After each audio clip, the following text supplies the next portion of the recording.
माता की। थोड़ा भाई थोड़ी आवाज उठा दो, हमारा गला बैठ गया। भारत माता की।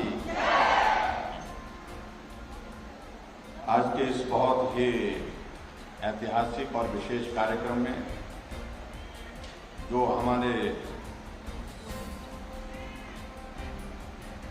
हमने पूरे हिमाचल प्रदेश में महिलाओं के लिए समर्पित किया है, मातृशक्ति को समर्पित किया है।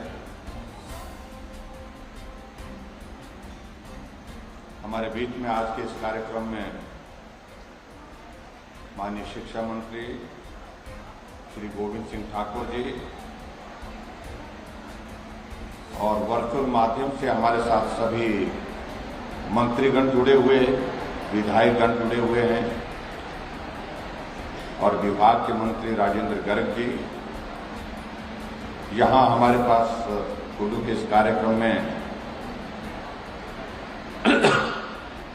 आदरणीय श्री महेश्वर सिंह जी, पूर्व सांसद, पूर्व विधायक, माननीय विधायक श्री शौरीलाल जी, सुरेंद्र शौरी जी, एचपीएमसी के हमारे vice chairman Shri Ram Singh ji, agro industries के हमारे वाइस चेयरमैन युवराज बौद्ध जी, हमारे बीच में ब्रिगेडियर कुशाल ठाकुर जी, बहन धनेश्वरी ठाकुर जी, पार्टी के हमारे जिला के अध्यक्ष भीम सिंह जी, यहाँ हमारे बीच में श्री रमेश शर्मा जी जो एपीएमसी के सलाहकार हैं, प्रिंसिपल सेक्रेटरी आरडी नजीम जी और निदेशक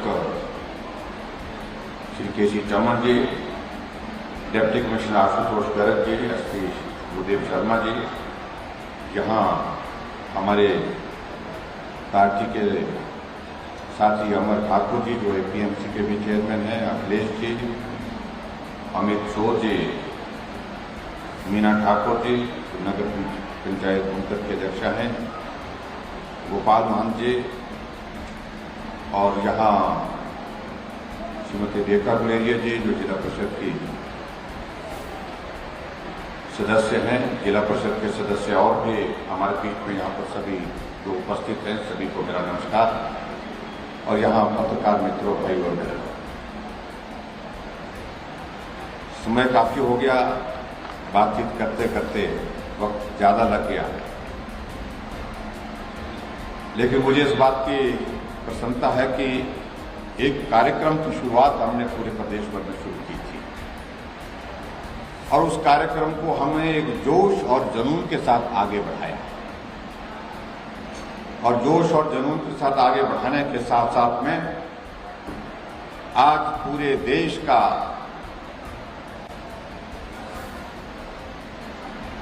अगर हम पूरा मानचित्र देखें उसमें हिमाचल प्रदेश एकमात्र ऐसा प्रदेश है जहां हर घर में गैस का चूल्हा पहुंचा है।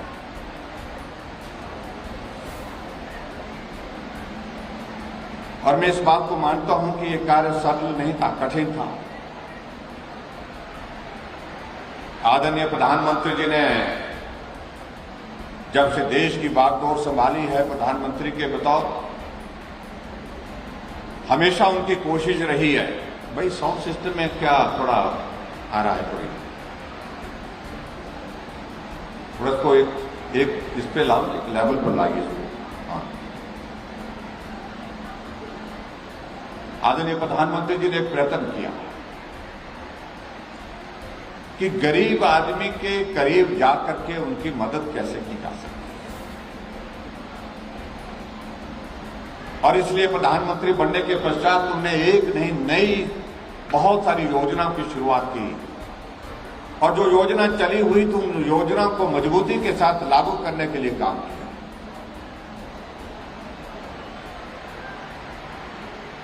और जिसमें आपको मैं कह सकता हूं कि एक बहुत बड़ा विषय, चर्चा का विषय बना। प्रधानमंत्री जी ने कहा कि हमको पूरे देश भर में स्वच्छता के अभियान को बहुत तेजी से आगे बढ़ाने की आवश्यकता है और स्वच्छता के अभियान को आगे बढ़ाने के लिए झाड़ू हाथ में लेकर के निकल पड़े और दूसरे उसके साथ साथ में इस अभियान के साथ साथ में कि देश का बहुत बड़ा वर्ग ऐसा है जो अभी तक जो है जहां उनके लिए टॉयलेट की सुविधा नहीं है, शौचालय की सुविधा नहीं है। कुछ लोग कई तरह की टिप्पणियां करने लगे कि यह देश के प्रधानमंत्री और देश के प्रधानमंत्री झाड़ू लेकर के स्वच्छता की बात किए जा रहे हैं, टॉयलेट की बात की जाए, बड़ी बात करनी चाहिए, राष्ट्रीय स्तर की अंतर्राष्ट्रीय स्तर की बात करनी चाहिए। लेकिन उनका ये सारा काम करने का एक दृष्टिकोण इसलिए था कि उन्होंने देखा कि देश का बहुत बड़ा वर्ग जिस कठिनाई के दौर में से गुजर रहा है, सबसे पहले हमको उनके लिए प्राथमिकता के आधार पर मदद के रास्ते खोलने होंगे। और इसलिए पूरे देश भर में हर घर में शौचालय की सुविधा हो, उसको सुनिश्चित करने के लिए यहां दूसरे प्रदेशों में, उत्तर प्रदेश में खासतौर से उस शब्द का, उस टॉयलेट का इस्तेमाल शब्द के रूप में नहीं, उसके लिए इज्जत घर करके सबसे बड़ी कठिनाई, यानी कि महिलाओं को सशक्तिकरण की दिशा में हम भाषण दे करके आगे नहीं बढ़ा सकते। उनके लिए व्यवहारिक रूप से उनके जो जीवन की रोजमर्रा की कठिनाइयां हैं, उनका समाधान हमको तलाशना होगा। उनके समाधान के लिए हमको काम करना होगा। इसलिए उन्होंने कहा कि बहुत बड़ी परेशानी के दौर में जो माताएं बहनें हमारी गुजरती हैं, उनमें से कुछ एक समस्याओं के समाधान के लिए प्राथमिकता के आधार पर काम करने की आवश्यकता है। इसलिए उन्होंने इस तरह से स्वच्छता के साथ साथ में इज्जत घर की शुरुआत की पूरे देश भर में, और पूरे आज तक का भारतवर्ष का इतिहास टूट गया शौचालय, टॉयलेट बनाने की दृष्टि से। और आज हम इस बात को देखते हैं कि बहुत कम घर ऐसे रह गए जहां पर अभी तक शौचालय की सुविधा नहीं है। इसी तरह से आगे बढ़कर के उन्होंने एक बात को लेकर के और भी सोचा, कितनी कठिनाई होती है गरीब परिवार के भी,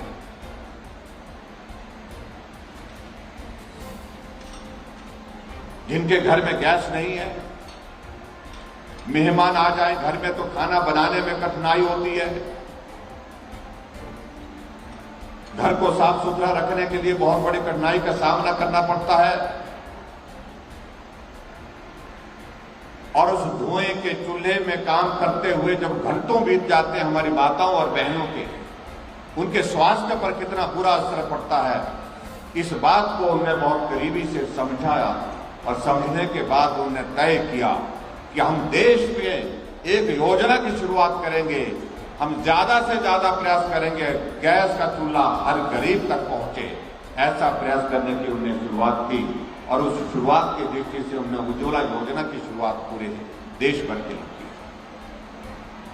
हम सब भी बहुत प्रसन्न हुए इस बात को लेकर के, और हमें इस बात के लिए आदरणीय प्रधानमंत्री जी का आभार भी व्यक्त करना है कि हिमाचल प्रदेश में उज्ज्वला योजना के अंतर्गत 1,38,000 गैस के कनेक्शन हमें भी प्राप्त, लेकिन उसके बाद बात रह गई थी कि 1,38,000 गैस के कनेक्शन उज्ज्वला योजना के अंतर्गत मिलने के बावजूद भी बहुत सारे परिवार ऐसे रह गए थे जिन परिवारों को गैस का चूल्हा उसके बावजूद भी नहीं मिल पा रहा। और ऐसी स्थिति में हमको सोचने का विषय हो गया। और मुझे कुछ महिलाएं मिली जब हमने ये उज्ज्वला योजना के अंतर्गत गैस का चूल्हा बांटना शुरू कर दिया, और बांट करके हमने सबको जो उस कैटेगरी में आते थे, उस क्राइटेरिया में आते थे, उन परिवार को गैस का चूल्हा मिल गया। लेकिन कुछ महिलाओं ने अलग से कहा कि हमें भी गैस का चूल्हा चाहिए। हमने उनसे कहा कि आपको गैस का चूल्हा क्यों नहीं मिला? उन्होंने कहा कि हमें बताया गया कि आप इस कैटेगरी में नहीं आ सकती हैं। कारण है कि ये 2011 की 2011 की जनगणना के आधार पर ये क्राइटेरिया बनाया गया है, उसके कारण हम उस क्राइटेरिया में नहीं आ पाए। मैंने अधिकारियों से बात की, मैंने कहा अगर हम सबको गैस का चूल्हा देने लगेंगे तो क्या होगा? अधिकारियों ने कहा ये किया तो जा सकता है, लेकिन पैसा बहुत लगेगा। हमने कहा जितना भी पैसा लगेगा, अगर प्रधानमंत्री जी ने पूरे देश के लिए गैस का कनेक्शन देने के लिए उज्ज्वला योजना की शुरुआत की है, तो क्या हम हिमाचल प्रदेश के जो बचे हुए परिवार हैं, जिन परिवारों को गैस का चूल्हा उस योजना के अंतर्गत नहीं मिल पाया, तो क्या हम उसके अंतर्गत गैस का चूल्हा दे सकते हैं, कोई योजना शुरू कर सकते हैं? अधिकारियों ने कहा कि हम सोचते हैं, लेकिन हमने कहा कि ये सोचने का विषय नहीं, ये करने का विषय है। इसको करना ही है, हर हालत में करना है। और हमने तय किया कि हम इसके जो है अनाउंसमेंट करेंगे, बजट में अनाउंस करेंगे। और हमने अनाउंसमेंट की, और मुझे इस बात की खुशी है कि 2018-19 में जो हमने बजट प्रस्तुत किया था, और उसमें जो हमने 30 नई योजनाओं की शुरुआत हिमाचल प्रदेश के लिए की थी, उसमें से हमने एक योजना मुख्यमंत्री गृहिणी सुविधा योजना की शुरुआत की थी। मैंने अधिकारियों से पूछा कि कितने परिवार रह गए होंगे गैस के कनेक्शन के बिना? कहने लगे 60-70 हजार होंगे। हमने कहा तो 60-70 हजार तो बहुत बड़ा आंकड़ा नहीं है, तो ये कर देना चाहिए। उन्होंने कहा कि बजट में प्रावधान करके इसका काम करेंगे। लेकिन जैसे हम गैस का कनेक्शन गृहिणी सुविधा योजना के अंतर्गत देने लगे हिमाचल प्रदेश में, ये आंकड़ा बढ़ता गया, बढ़ता गया, बढ़ता गया। और जब इस आंकड़े को सैचुरेशन पर पहुंचाने की बात अगर आज हम कर रहे हैं, तो आज ये आंकड़ा कहां पहुंच गया? 3,34,000 गैस के कनेक्शन हिमाचल प्रदेश में घर घर पहुंचाने का काम हमने गृहिणी सुविधा योजना के अंतर्गत किया। जब 2 साल का कार्यकाल हमारी सरकार का पूरा हुआ, तो हमने हिमाचल प्रदेश का सरकार का 2 साल का कार्यकाल का पूरा होने पर एक कार्यक्रम शिमला में किया था। और उस कार्यक्रम में हमारे गृह मंत्री भाई अमित शाह जी आए थे, आदरणीय जगत प्रकाश नड्डा जी भी आए थे, उस वक्त तो स्वास्थ्य मंत्री थे। और उनके उस कार्यक्रम में आने के बाद हमने घोषणा की थी कि हिमाचल पूरे देश भर में पहला राज्य है जहां हर घर में गैस का चूल्हा हमने पहुंचाया।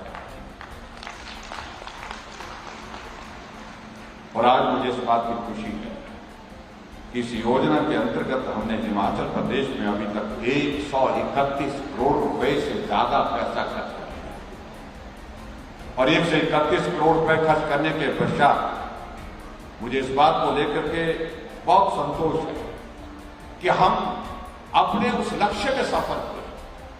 आज हमने हर जिले से एक महिला के साथ संवाद किया, बातचीत की, और आपने सबने सुना, पूरे प्रदेश के भाई बहनों ने सबने आज के इस कार्यक्रम में उस बात को सुना कि सबसे बड़ी बात तो एक बात कि पर्यावरण का संरक्षण करने में बहुत बड़ी मदद इस गैस के चूल्हे को देने की वजह से। दूसरी बात, घर में जो माताओं बहनों का समय ज्यादातर रसोई में गुजरता था खाना बनाने के लिए, साफ सफाई के लिए, खाना बनाने के बाद दूसरा काम और पड़ता था, वो साफ सफाई के लिए पड़ता। बर्तन काले हो जाते थे, रसोई काली हो जाती थी, उसको साफ करना, और बहुत सारी चीजों को लेकर के जिस तरह का एक वातावरण सारा खराब हो जाता था घर का धुएं के कारण, उस सारी चीज से एक बहुत बड़ी राहत मिली और समय की बचत हुई। ये सभी माताओं बहनों ने आज अपनी बात में कही। और तीसरी बात, छोटे परिवार के बच्चे जो अब घर में अगर परिवार के बुजुर्ग नहीं है, माता नहीं है, पिता नहीं है घर में, किसी काम से उनको खेत में जाना पड़ा, किसी काम से उनको दूसरी जगह जाना पड़ा, तो बच्चों ने भी गैस चलाना शुरू कर लिया, सीख लिया, बच्चों को समझाया, अपने आप बच्चे अपना खाना बना करके खाना खा रहे हैं। ये भी बहुत बड़ी बात है। और इसी तरह से एक नहीं अनेक योजना हिमाचल प्रदेश में हमारी सरकार के माध्यम से जो चली, और आज इस बात का जिक्र यहां पर हुआ कि हिमाचल प्रदेश में महिला सशक्तिकरण के लिए मैं दावे के साथ कह सकता हूं, जितना काम हमारी इस 4.5 साल की सरकार के कार्यकाल में हुआ, आज से पहले कभी नहीं हुआ। इस बात को मैं दावे के साथ कह सकता हूं। गैस का चूल्हा तो एक बात, लेकिन गैस के चूल्हे के अलावा और बहुत सारी बातों का जिक्र यहां पर माताएं बहनें कर रही। बसों में आने जाने का किराया हिमाचल के इतिहास में ये पहली बार हुआ कि आने जाने का बसों का किराया भी महिलाओं का आधा कर दिया। ये आज से पहले न करने की सोच थी, न करने के लिए कोशिश थी। अभी बहनें कह रही थी कि हम काम के लिए जाती है, और जब काम के लिए जाती है तो काम के लिए लोगों के बीच में जाने के लिए जब आना जाना होता हम बसों में जाती हैं। पहले बस में जाते तो किराया ज्यादा लगता था, अब हम जाती हैं तो काम के लिए जाती हैं, काम भी करके आती हैं, लेकिन किराया आधा लगता है। और उसी तरह से आगे बढ़कर के हमने आधे किराए के साथ साथ मातृशक्ति को कामकाज के लिए घर से बाहर जो जाना पड़ता है उनको एक बहुत बड़ा संबल मिला, बहुत बड़ा सहयोग मिला, बहुत बड़ी ताकत मिली। मैं सभी माताओं बहनों को बहुत बहुत इस बात के लिए बधाई देना चाहता हूं। हिमाचल प्रदेश में हमने इस बात को लेकर के सुनिश्चित किया कि पेंशन की अगर बात कहते हैं तो पेंशन की अगर हम बात कहें तो उसके लिए भी हिमाचल प्रदेश में हमने तय किया कि 60 साल के ऊपर सभी को बुजुर्गों को पेंशन का प्रावधान करना चाहिए। इसलिए एक बहन कह रही थी कि हमारे घर में पेंशन भी लगी, बुजुर्गों को पहले 70 साल से ऊपर पेंशन का प्रावधान आपने किया था, अब ये आपने 60 साल कर दिया, अब घर के बुजुर्गों के लिए पेंशन लग गई, और इसलिए बुजुर्गों ने भी आपको बधाई दी, आपका धन्यवाद किया है।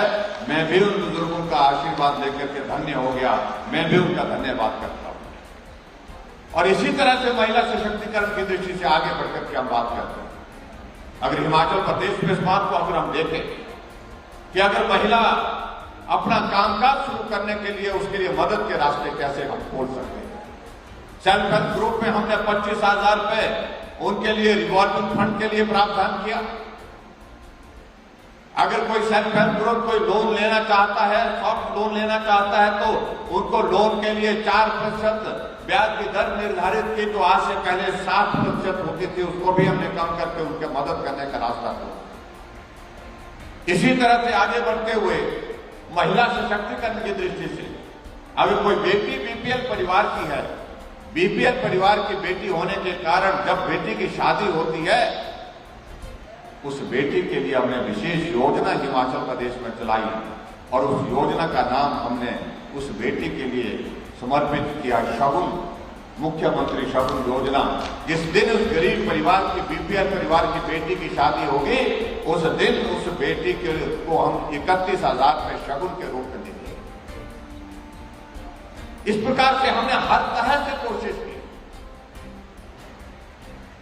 और मैं एक बात और कहना चाहता हूं कि आगे बढ़कर के कोई महिला अपने पांव पर खड़ा होना चाहती है, अपना कारोबार शुरू करना चाहती है, कोई स्टार्टअप शुरू करना चाहती है, मुख्यमंत्री स्वावलंबन योजना उनके लिए हमने समर्पित की, जहां 1 करोड़ रुपए का लोन मिलेगा, उसमें से 35% महिलाओं के लिए रखा हमने, विडो और दूसरी महिलाओं के लिए, सबके लिए हमने कहा 35% सब्सिडी, यानी कि 1 करोड़ अगर लोन लेंगे तो 35 लाख रुपए सब्सिडी के रूप में हम सरकार की ओर से। ये आज से पहले कभी किसी ने सोचा नहीं कि महिलाओं को सशक्त करने की दृष्टि से और ज्यादा काम करने के लिए हमको इस प्रकार से सोचना चाहिए। अभी गोविंद जी कह रहे थे कि हम आजकल ये कार्यक्रम जब कर रहे हैं तो हमारे विपक्ष के हमारे मित्रों को बहुत ज्यादा परेशानी हुई, और कह रहे हैं कि मुख्यमंत्री जी जा रहे हैं हिमाचल प्रदेश में, घूम रहे हैं, बड़े बड़े टेंट लगा रहे हैं, तो बरसात के मौसम में क्या कि छाता लेकर के ही कार्यक्रम करेंगे हम सरकार। कह रहे हैं कि मुख्यमंत्री जी बहुत ज्यादा लोगों को इकट्ठा ला करके जो है अपनी सरकार की योजनाओं का बखान कर रहे हैं। जब हमने सरकार की ओर से योजना बनाई और योजनाओं के माध्यम से उन लोगों को हमने लाभ पहुंचाया है, तो ये हमारा सरकार का दायित्व बनता है, जिम्मेवारी बनती है, जितने भी लाभार्थी हैं उन लाभार्थियों तक हम अपनी बात पहुंचाएं ताकि और लोग जो रह गए हैं लाभ लेने के लिए उन तक भी वो योजना पहुंच सके, उनका लाभ पहुंच सके। ये हमारी जिम्मेवारी है, इसलिए हम काम।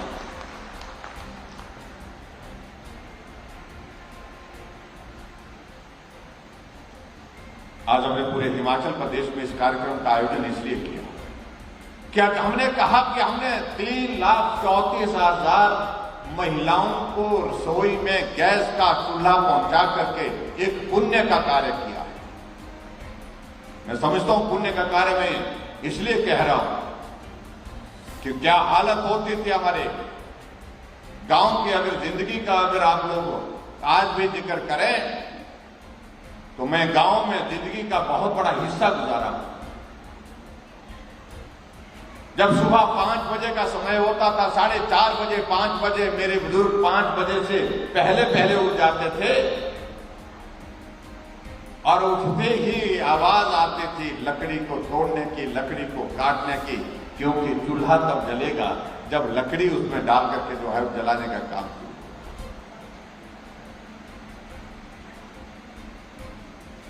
और उससे नींद खुल जाती थी, मालूम पड़ जाता था कि सुबह हो गई,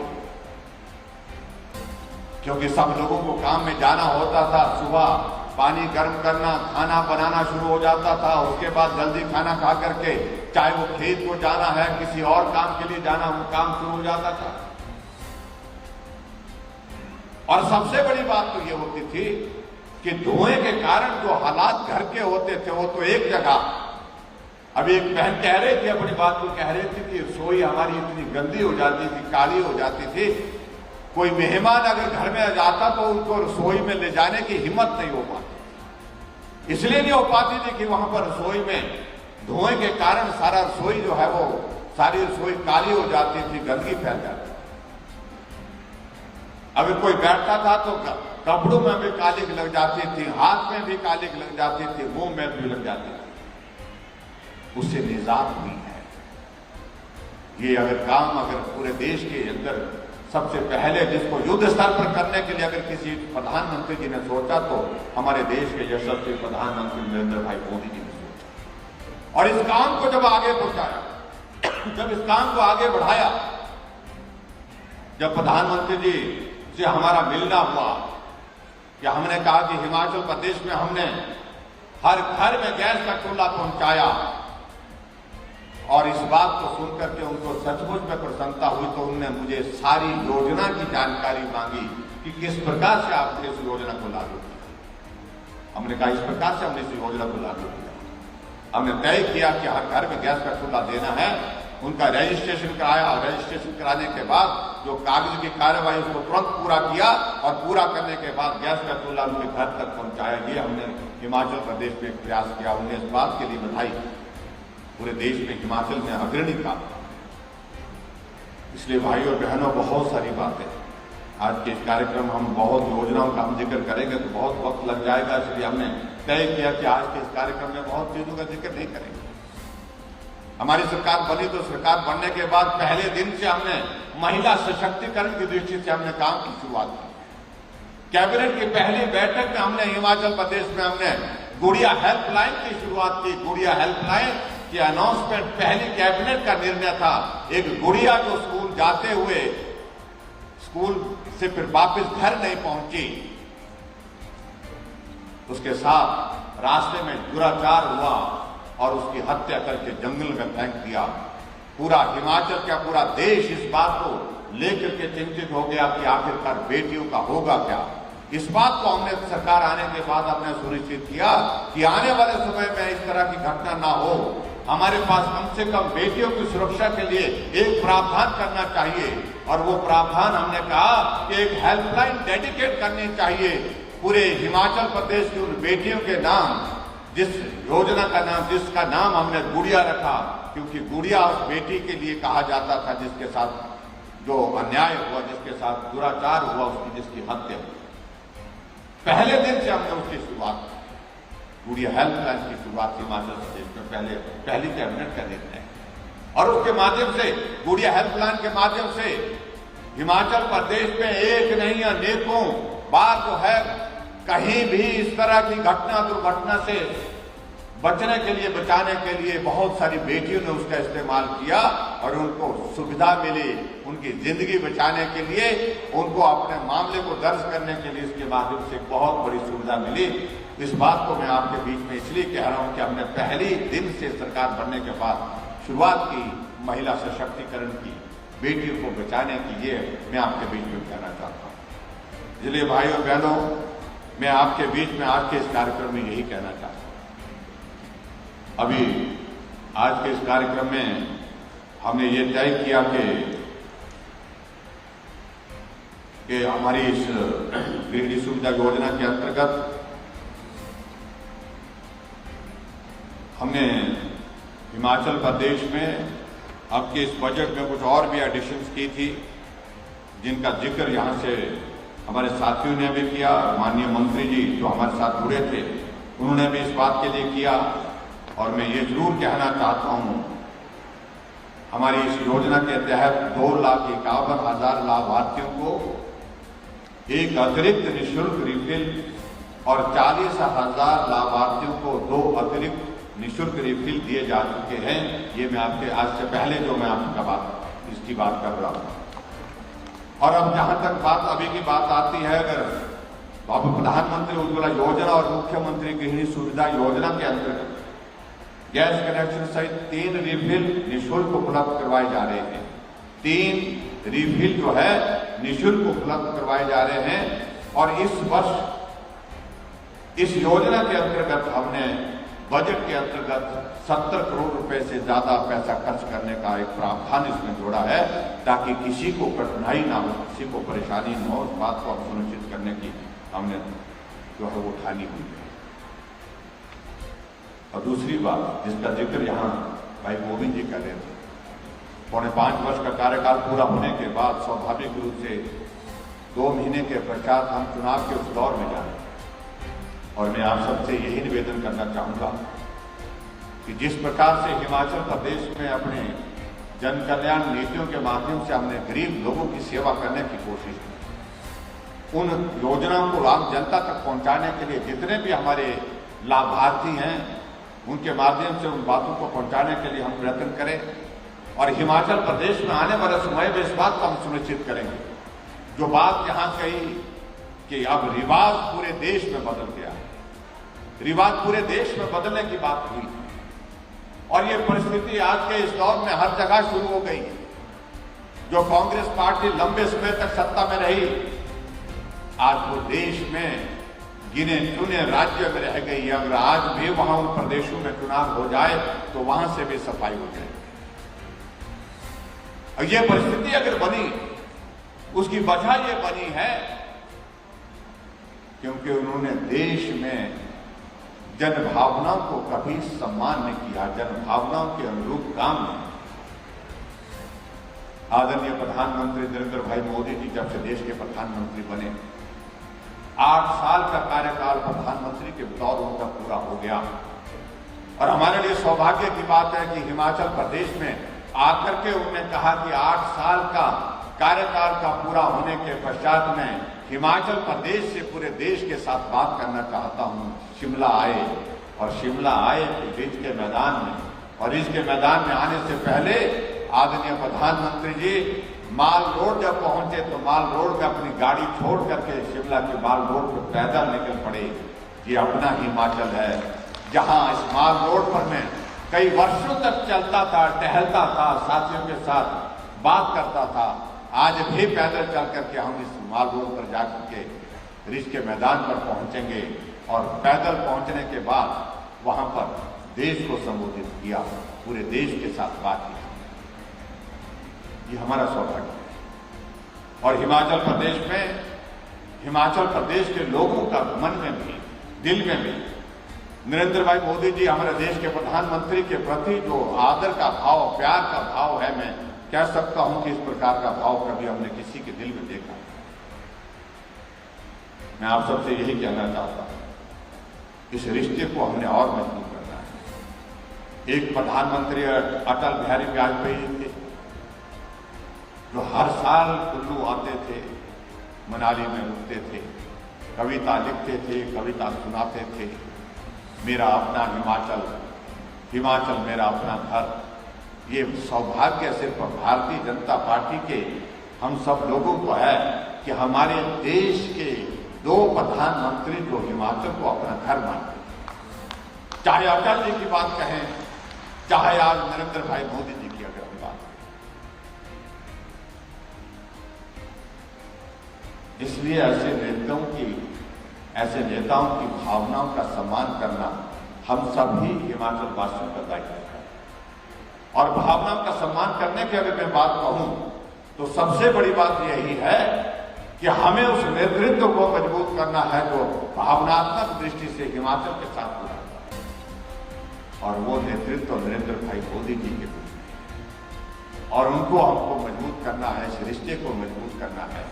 डबल इंजन की सरकार जिसका हम जिक्र करते हैं, जिस सरकार के माध्यम से हिमाचल प्रदेश के लिए, विकास के लिए अनेक रास्ते खुले। आप कल्पना करिए, कांग्रेस की सरकार जब तक थी, केंद्र की कोई भी योजना हिमाचल को मिलती थी और उस योजना में हमको आधा पैसा जमा करना पड़ता था, आधा पैसा केंद्र देता था, 50-50 था। कुछ जगह 60% हमको देना पड़ता था, 40% केंद्र देता था। कुछ जगह 40% हम देते थे, 60% केंद्र देता था। लेकिन नरेंद्र भाई मोदी जी ने कहा हिमाचल जैसे छोटे राज्य के लिए, पहाड़ी प्रदेश के लिए हमको कुछ और सोचना चाहिए। हिमाचल 10 पैसे देगा और हम 90 पैसे केंद्र से देंगे। 90-10 की रेशो में हिमाचल प्रदेश के विकास के लिए केंद्र से मदद मिलना शुरू हुई जब देश के यशस्वी प्रधानमंत्री के नाते आदरणीय प्रधानमंत्री नरेंद्र भाई मोदी जी ने जिम्मेदारी सौंपी। यह अंतर है, जिस अंतर को समझने और समझाने की मुझे लगता क्या होता है। आज हमारे कांग्रेस के नेता उछल उछल करके बोलते हमें क्या मिला। तुम्हें कुछ मिला तो ना मिला, लेकिन घर जाकर के देखिए, तुम्हारे घर में भी गैस का कनेक्शन कहीं ना कहीं हिमाचल प्रदेश की सरकार या केंद्र सरकार, मोदी जी की सरकार के माध्यम से मिला होगा।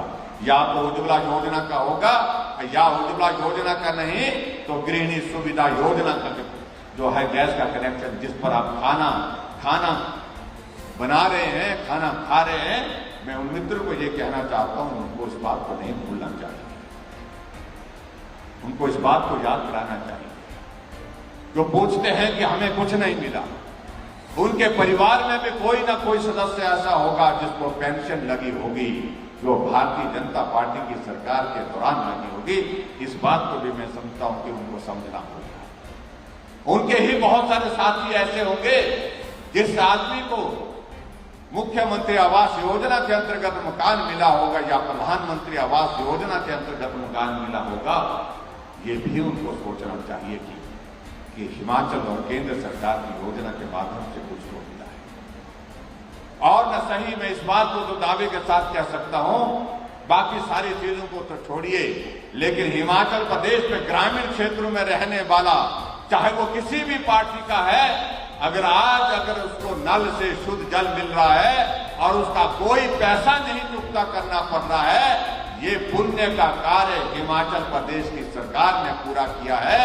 हर घर को नल में शुद्ध जल, और उसके बावजूद कोई पैसा नहीं, 0 बिल के साथ हिमाचल प्रदेश के हर घर में पानी दिया। बिजली का किराया कितना आता था आप कल्पना कर सकते हैं। जिस घर में 7 बल्ब जलते थे, 8 बल्ब जलते थे, 200, 300, 400 रुपए से ज्यादा किराया आता था, हर महीने का आता था। लेकिन पिछले 2 महीने से जब से हमने घोषणा किया कि हिमाचल प्रदेश में 125 यूनिट बिजली खर्च करने वाले परिवार से हम बिजली का किराया कोई नहीं लेंगे, 0 बिल देंगे। और बहुत सारा हम गए, सब साथियों ने कहा, मैंने कहा बिल आया, बोलता आया। मैंने कहा कितना आया, बोलते बिल आया, लेकिन आया 0 बिल आया। ये बात लोगों ने कही, बिल लेकर के लोग साथ में आए। और उसके बाद बहुत सारी चीजों का हम जिक्र करें तो लंबी बात जाएगी। मैं भाई और बहनों आप सबसे यही निवेदन करना चाहता हूं, जो आजकल बहुत सारा शोर डाल रहे हैं, हमें कह रहे हैं कि बेरोजगारी बढ़ गई। क्या ये बेरोजगारी 4.5 साल के कार्यकाल में बढ़ी? जिस कांग्रेस पार्टी ने 40 साल से ज्यादा सत्ता में रह करके आनंद किया, सत्ता का आनंद लिया, क्या ये जिम्मेवारी उनके हिस्से में नहीं आएगी? अगर आज 10 लाख से ज्यादा हिमाचल प्रदेश में अगर बेरोजगारों का आंकड़े का जिक्र कहते हैं, हम बेरोजगार यात्रा का जिक्र कर रहे हैं, और वो लोग जिन्होंने बेरोजगारों का परिहास मजाक उस वक्त भी मनाया और आज सत्ता में नहीं है तो भी उनका बेरोजगारों का परिहास व उनका मजाक उड़ा रहे हैं, इस यात्रा को करने की बातें कह रहे हैं। लेकिन मैं दावे के साथ इस बात को कह सकता हूं, अगर हिमाचल प्रदेश में अगर बेरोजगारी की सबसे बड़ी लंबी कतार आज की तारीख में अगर खड़ी करी है तो उसमें सबसे बड़ा कॉन्ट्रीब्यूशन कांग्रेस पार्टी का है, सबसे बड़ा योगदान कांग्रेस पार्टी का है। उस जिम्मेवारी को लेने को उनको स्वीकार करना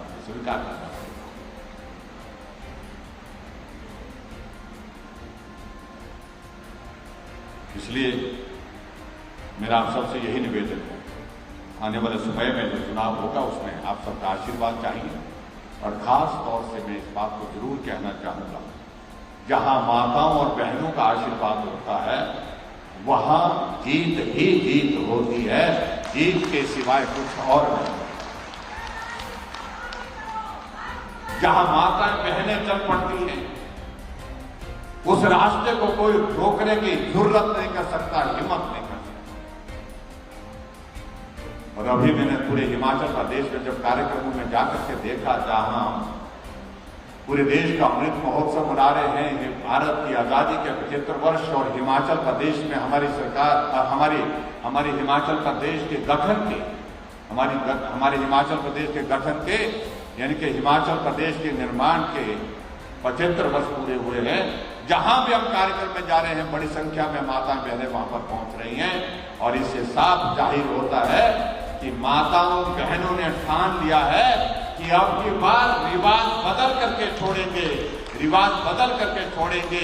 उत्तराखंड में रिवाज बदल गया क्योंकि वहां भी सरकार बदल जाती थी 5 वर्षों के बाद, अब की बार रिवाज बदल गया, भाजपा की सरकार थी, भाजपा की सरकार फिर बन गई। उत्तर प्रदेश में रिवाज बदलने की बात इसलिए मैं कह रहा हूं, वहां भी 5 वर्षों के बाद हर बार सरकार बदल जाती थी, अब 37 वर्षों के बाद फिर रिवाज बदला। भाजपा के योगी जी थे, योगी जी फिर वहां पर सत्ता में आए। हमारा पड़ोस का राज्य हरियाणा 2014 में सरकार बनी, 5 साल का कार्यकाल पूरा किया, 2019 में फिर चुनाव हुआ, रिवाज बदला, जहां कभी जमानत जब्त होती थी वहां फिर से सरकार भाजपा की बन करके चल रही है। गोवा में हमारी सरकार फिर सत्ता में, मणिपुर में हमारी सरकार फिर सत्ता में, तो हिमाचल प्रदेश में क्या दिक्कत है? मैं नहीं समझता हूं कि कोई कठिनाइयां नहीं। इसलिए कि देवभूमि हिमाचल प्रदेश है और देवभूमि हिमाचल प्रदेश के लोगों ने ईमानदारी के साथ काम किया है, ईमानदारी के साथ इस प्रदेश को आगे बढ़ाने में अपना योगदान दिया है। इसलिए मेरा आप सबसे निवेदन है कि हिमाचल प्रदेश में जो हमारे मित्र कह रहे हैं कि यहां रिवाज बदलने की बात नहीं हो पाएगी, तो इस बात के लिए हमको प्रण लेना होगा कि आने वाले चुनाव में जब 2022 के दिसंबर के महीने में चुनाव का परिणाम निकलेगा, तो हमने जो बात कही है रिवाज बदलने की, वो सच साबित होगी, सार्थक साबित होगी। निश्चित रूप से आप सबके आशीर्वाद से हिमाचल प्रदेश में फिर से भाजपा की सरकार बनाएंगे और उसमें आप सबका आशीर्वाद चाहिए। विशेष तौर से माताओं बहनों से मेरा निवेदन है कि बहुत बड़ी ताकत है आपके पास, आप आबादी का 50% हिस्सा हैं, आधा हिस्सा आप हैं। आपके बिना घर नहीं चल सकता, आपके बिना परिवार नहीं चल सकता, आपके बिना सरकार नहीं चल सकती। आपका सहयोग चाहिए, आपका आशीर्वाद चाहिए, और उसके बाद मिलकर के हिमाचल प्रदेश को आगे बढ़ाने में हम काम करेंगे। इतनी बात कहते हुए आज के इस कार्यक्रम में आप सब जुड़े, आप इस कार्यक्रम का हिस्सा बने, उसके लिए मैं आप सबका बहुत बहुत धन्यवाद करता हूँ। बरसात का मौसम है और बरसात के मौसम में अब की बार नुकसान बहुत हुआ है। पिछले 24 घंटे में लगभग हिमाचल प्रदेश में 32 लोगों की दुखद मृत्यु हुई, और जो हमारे लिए बहुत पीड़ा का विषय है। इसलिए मेरा आप सबसे भी निवेदन है, सभी प्रदेशवासियों से भी निवेदन है कि जब तक मौसम के खराब रहने की संभावना व्यक्त की जा रही है तब तक सावधानी के साथ हम रहें। अनावश्यक रूप से ऐसे स्थानों पर ना जाएं जहां बारिश के कारण बाढ़ आ जाए या बारिश के कारण भूस्खलन के कारण जो है नुकसान हो जाए। इन सारी चीज़ों का ध्यान में रखते हुए आप सब सुरक्षित रहें, ये हमारे लिए महत्वपूर्ण है। इतनी ही बात कहते हुए आप सबके आज के इस कार्यक्रम में शामिल होने के लिए बहुत बहुत धन्यवाद। नमस्कार, जय हिंद।